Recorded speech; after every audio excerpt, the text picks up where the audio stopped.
De Fourvière à Caluire, qu'une seule radio, Lyon Radio.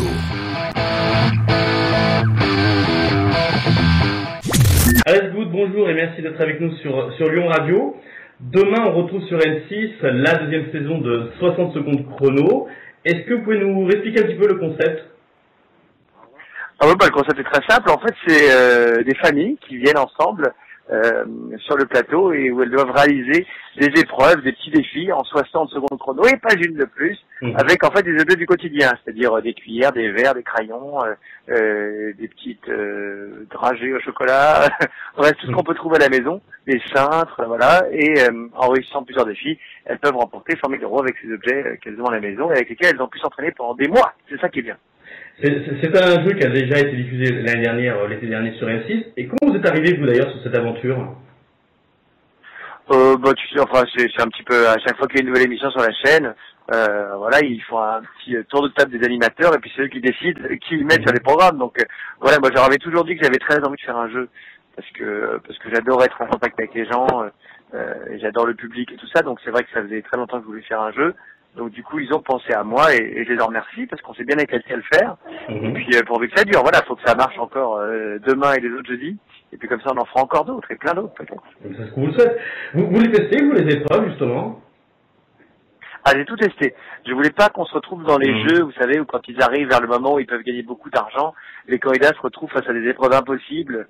La question qui tue, qui a été la couleur du dernier cheveu de je sais pas qui, au fin fond du Moyen-Âge. Non. Là, je voulais vraiment être sûr que toutes les épreuves, même les plus dures, si celles qui arrivent à la fin, étaient faisables. Donc j'ai essayé tous les jeux avec toute l'équipe. Donc j'atteste qu'ils sont tous faisables. Après, moi, je suis pas un expert, hein. J'arrive pas à tous les faire, mais au moins ils sont tous faisables. Et voilà, je voulais absolument tout tester pour être sûr déjà pour savoir de quoi je parlais aussi quand les candidats étaient face au jeu, quoi. De pouvoir donner des conseils ou des petites choses comme ça quand ils arrivent face à l'épreuve. Est-ce que l'on va avoir des changements par rapport à l'été dernier ou pas ? Bah oui, il y aura plein de nouvelles épreuves en fait. Il y aura plein de jeux qu'on n'a pas vus la dernière fois. On a aussi un petit peu raccourci le temps d'attente avant l'épreuve, parce que les gens nous disaient oh là là, mais c'est trop long avant le début de l'épreuve. Donc ça on a un petit peu raccourci aussi. Mais après c'est quand même un temps nécessaire, ça permet aux candidats de se concentrer. Donc si on part trop vite dans le truc, ils sont pas assez concentrés et ils perdent, quoi. Donc c'est aussi un temps qui est important on l'a un petit peu réduit quand même. Et surtout il y aura plein de nouvelles épreuves qu'on n'a pas vues cet été, comme l'émission qui est demain soir, la première épreuve qui s'appelle Éternel et à mourir de rire. Je vous conseille de regarder, c'est une nouvelle épreuve qu'on n'a pas vue et qui est très très drôle avec un cerf-volant. Et c'est vraiment très drôle. D'accord. Est-ce qu'on va vous retrouver aussi prochainement, évidemment, pour La France, un incroyable talent ? Bon, on est déjà en casting, hein, donc si vous avez un talent quelconque, inscrivez-vous sur m6.fr.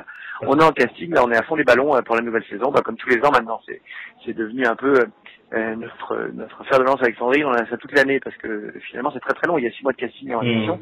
Donc nous on est sur des castings aussi. Moi j'essaie de trouver des gens dans la rue ou qui m'écrivent des messages, ou qui me contactent par Facebook ou par Twitter pour les recruter sur l'émission. Donc n'hésitez pas, inscrivez-vous et puis surtout voilà, on va bien s'amuser encore une fois cette année. Parce qu'il y aura quelques petits changements, mais j'en dis pas plus, vous verrez ça. Voilà, ça dans quelques mois.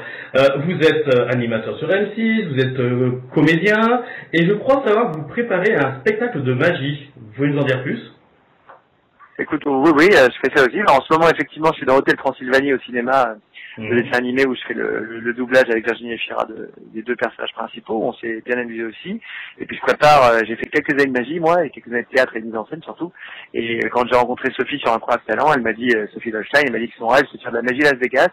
Donc, du coup, on a écrit un spectacle que je mettrai en scène aussi. Et voilà, j'étais hier à l'autre bout du monde pour rencontrer un producteur sur le spectacle qui va travailler avec nous. Donc voilà, ça avance tranquillement, on fera ça en 2014, mais c'est un gros machin à mettre en place. C'est très complexe, parce que c'est un gros spectacle. C'est 1h30 de magie avec Sophie en star, donc voilà, ça va être beaucoup de boulot et pour elle et pour nous tous. Mais ça va être très sympa, j'espère. En tout cas. Bon, si ça continue comme ça, on va vous retrouver dans Incroyable Talent aussi en tant que candidat, c'est pas possible. Exactement, ça peut arriver. Allez, écoute, merci beaucoup d'avoir été avec nous sur Lyon Radio. Et puis on retrouve... merci à vous, vous avez la chance d'être une région formidable que j'apprécie beaucoup.